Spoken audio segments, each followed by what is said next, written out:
Hi, welcome to Poolside with Lee. I'm Lee, and today we're going to be talking about the plumbing rough-in.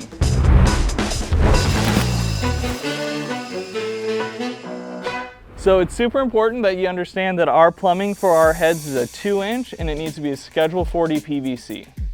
Also important to note that all heads need to be perfectly 90 degrees set up from the floor. A good example is a 90 going straight up off of here. Another important note is when you do have visibility is making sure that this 90 is set below the steel so you can get a good length of pipe so you can set your body properly.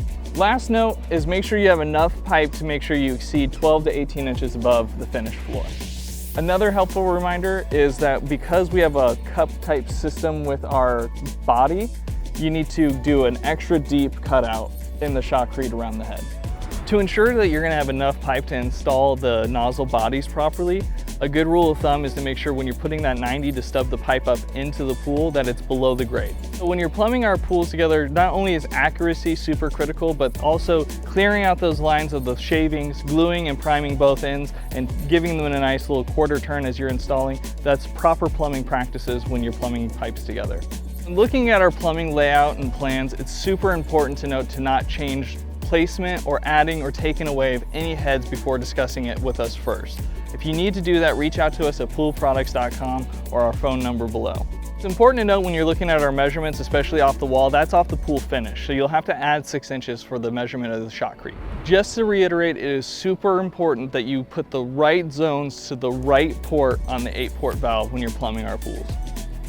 When plumbing the valve body, whether it's equipment side or pool side, it's important to note how far the distance is so you put it in the right size plumbing. If it is going to be pool side and you're over 20 feet away from the equipment, I would recommend plumbing with a 2.5 inch. If you're equipment side with the valve, it is okay to plumb it with 2 inch, even though I would still prefer to put 2.5 inch in. When plumbing the hydrotrough, it's super important that our down jet returns are in line with the fixed jets down on the floor. That's also in line with the main drain. All 4 of those items need to be in line. And then we usually put 2 extra down jets. Depending on where the location is for that main drain, you'll have to check with the plans to see where we put the other 2 down jets. So right here we have an example of how we would like our steps to be plumbed.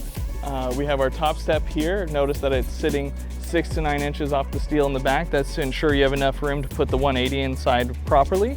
You don't want it to be so close that we can't put our tool on it to aim it. So you want to be about 3 to 6 inches away from the finish. Also here with our steps, you can see as it goes down, branches over. The only inline portion that we would like is if you're transitioning from 2nd to 3rd step.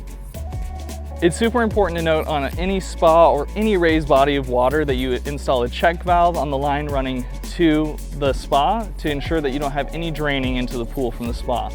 You don't want any lost water in your spa. As well as your negative edge basins, you won't see us tie a zone in on our ports with that because we don't want our pool to drain into the basin and then drain out the whole pool. Thank you for stopping by Poolside with Lee. Today we talked about nozzle plumbing practices. Let me know if you have any questions. Reach out to us at PUL-Products.com.